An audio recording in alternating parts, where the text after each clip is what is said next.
Taste the Daily.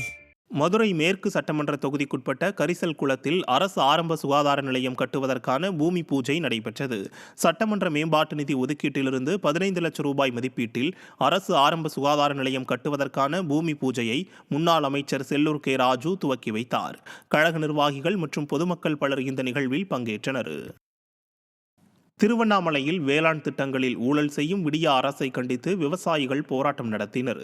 வேளாண்மை இணை இயக்குநர் அலுவலகம் முன்பு கட்சி சார்பற்ற விவசாயிகள் சங்கம் சார்பில் நடைபெற்ற கண்டன ஆர்ப்பாட்டத்தில் பங்கேற்ற விவசாயிகள் விடிய ஆட்சியில் விவசாய திட்டங்களில் 40% ஊழல் நடைபெறுவதை கண்டித்தும் கிராமப்புறங்களில் பார்த்தீனியம் விசச்செடிகளை அகற்ற வேண்டும் என்பன உள்ளிட்ட பல்வேறு கோரிக்கைகளை வலியுறுத்தி பார்த்தீனியம் செடிகளை கையில் ஏந்தியவாறு கை கால்களை கழுவி நூதன ஆர்ப்பாட்டத்தில் ஈடுபட்டனர்.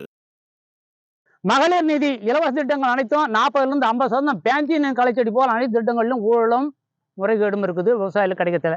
எனவே தான் இந்த இலவச திட்டம் 1,50,000 கோடி, எந்த திட்டங்களும் 40% 50% கூட பலனாகலை. எனவே தான் இந்த திட்டங்கள்லாம் ரத்து செய்துவிட்டு நேரடி பணமாக மகளிர் நிதி ஒரு குடும்பத்துக்கு 5,000 ரூபாய் வீதம்